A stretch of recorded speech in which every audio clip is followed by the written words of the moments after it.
in fight mode. You gotta be ready to fight. Life is a fight for territory. Once you stop fighting for what you want, what you don't want will automatically take over. This is the year for reset. This is the year for restart. This is the year for reignite. This is the year for repeat the things that you love. This is the year for recommit. This is the year for redesign. This is the year for re-engage. This is the year for restart. This is that year.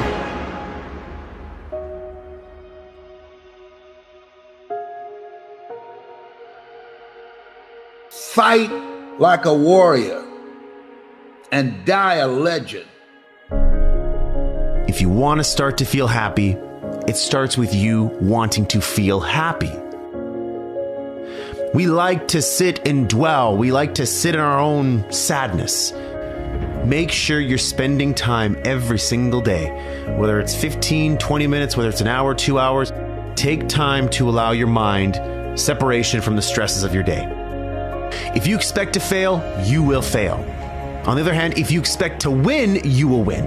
And he's right, because doctors and psychologists, both alike, they agree that worrying actually does shorten your life, and it does damage your body. We need to clear our thinking before we go to sleep. We're talking about a book that Norman Vincent Peale wrote, The Power of Positive Thinking.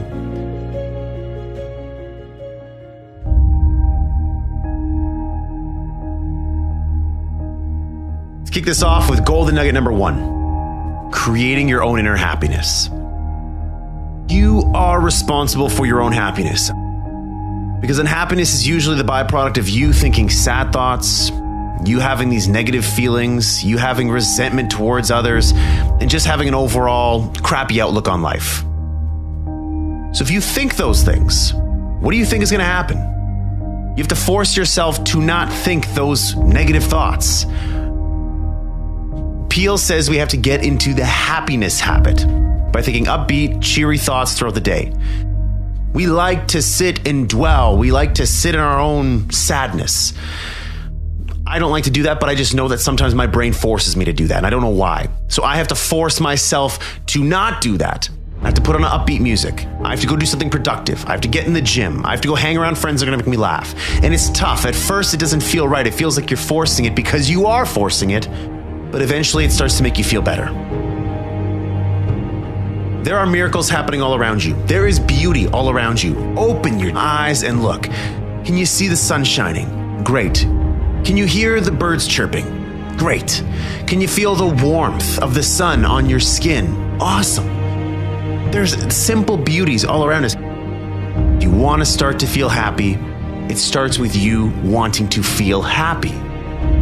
So short circuit those negative thoughts. And when you start to feel bad, when you start to find yourself gossiping, feeling guilty, feeling angry, feeling whatever it is you're feeling that's negative, turn that around. Force yourself to think positively, do positive things. And while it doesn't feel right at first, keep going. You're on the right path. Golden nugget number 2, the antidote to anxiety. People waste a lot of their time, a lot of their energy fuming and fretting about things that they cannot control. Go back to Covey's principle. Circle of concern, circle of influence. Focus only on those things in the circle of influence. Everything else in the circle of concern, you can't control. You can't affect that. So move on. Don't allow your mind to just spend time in that space. You're wasting your mind's energy. So as part of this antidote to anxiety, Peale says that we need to slow down to relieve our anxiety and to attain peace. And he suggests meditation. He suggests that we devote at least 15 minutes daily to calming and relaxing ourselves by thinking peaceful thoughts, or not thinking anything at all. So something he shares in the book is to help get rid of the tendency to worry and get angry, we need to relax and spend a few minutes thinking about beautiful, peaceful settings, hearing the birds chirping, feeling the sun on our face, all these things that I was talking about before, where it's just a matter of you actually thinking that in your mind.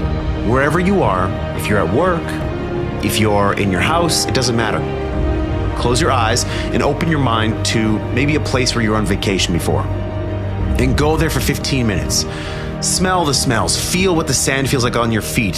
Feel yourself plunging into the ocean. So the antidote to anxiety, it's all about clearing your mind. However you choose to do that, make sure you're spending time every single day whether it's 15, 20 minutes, whether it's an hour, 2 hours, if you're working out of the gym, whether you're doing yoga, whether you're going to cycling class, whatever, take time to allow your mind separation from the stresses of your day. Golden nugget number 3, expect the best. If you expect to fail, you will fail. On the other hand, if you expect to win, you will win. So, what seeds are you planting in your mind? Are you planting seeds of positivity or seeds of negativity? So what? Your life is going to give you back more of that. Are you planting seeds of, doubt and, I'm not going to make this work, or something bad is going to happen? If you're planting seeds of that, guess what you're going to get? More of that. Start focusing on the positive. Start focusing on how things can go right. And guess what? When things go wrong, say, there's a lesson in that for me.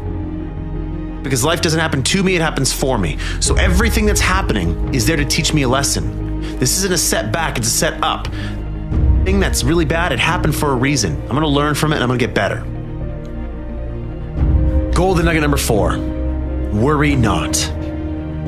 And he's right, because doctors and psychologists, both alike, they agree that worrying actually does shorten your life, and it does damage your body. We need to clear our thinking before we go to sleep, and we need to imagine our worries flowing out of our body like water out of a glass. So don't think that my path is the right path. No. This path is good for me. I replaced worry with hope by putting together goals. I put together 3 goals: a financial related goal, a health related goal, and a professional related goal. Something that what I was going to do with my life. And back in the day when I was going through those stresses, I was worrying a lot. I was having a tough time sleeping. I was having chest pains. My heart was palpitating all the time. And I really just could not get, a high level of satisfaction in life. And, if you were saying on a scale of 1 to 8, Ryan, again, 9s and 10s are reserved for very special times in our lives that seldom happen. I was sitting at a 4 consistently, where I would wake up and I'd all of a sudden feel the stresses of the day. I would pass between 3 and 4 all the time. So what I did was to replace that worry, that anxiety, that fear. I built myself a plan that gave me hope, goals that gave me hope, something that got me excited, something that I wanted to work towards, something I wanted to achieve because I knew that if I did, it would get me out of this mess and my life would be better as a result. Golden nugget number 5, problem solving. I had problems that I needed solutions to. I had desires, I had wants, I had dreams, I had goals that I needed a solution to. The crap show was a solution. Create Your 8 was a solution. But what I did need to do was take myself out of the busyness of the day and allow my mind to sort of free up and look for inspiration all around me.